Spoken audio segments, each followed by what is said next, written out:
Welcome to ECNTRADE Daily Video.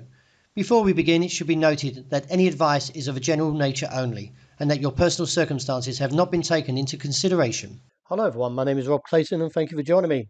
Well, it was a very volatile night as the US dollar, which measures the greenback strength against a basket of 6 major currencies, briefly posted a fresh 20-year high around 110.76 but tumbled heavily to 109.52 where it settled this morning. From there, the markets were very whipsawed with Aussie rebounding in front of the level of 68.80, and from there has put a little bit more upstep in its RSI, but not quite to support a bullish case as of yet.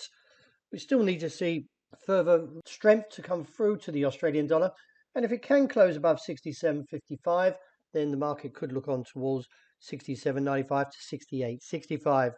Any pullback should still continue to find bullish momentum and also demand from the region if it struck around 68, 80, 90 area.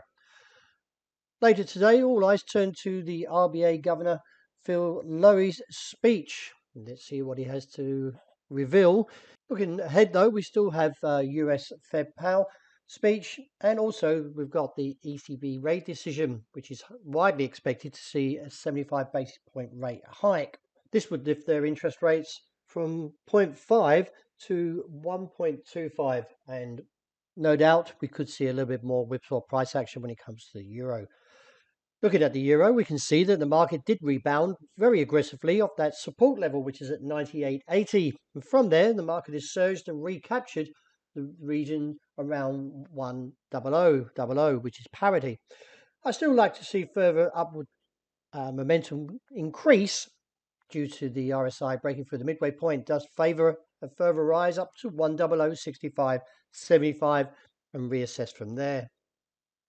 The dollar yen still holding to the highs around 24 years.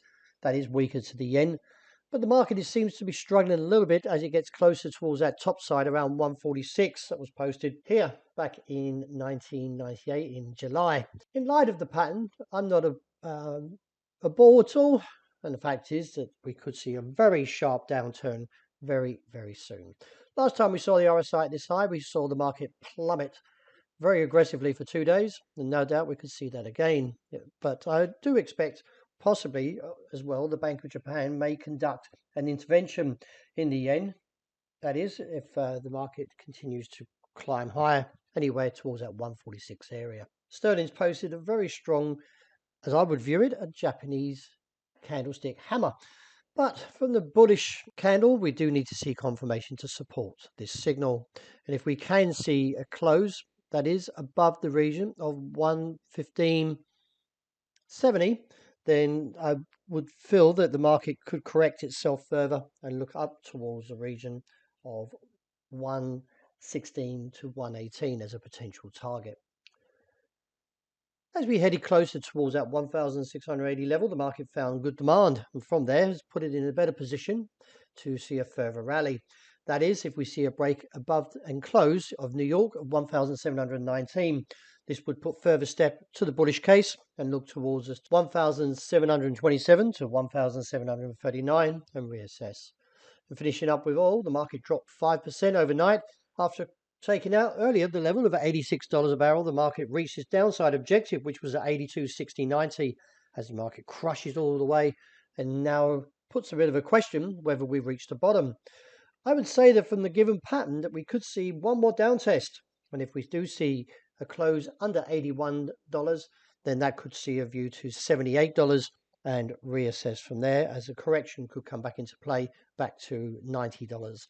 But nevertheless, from the bearishness, the market still has a little bit more momentum to the downside.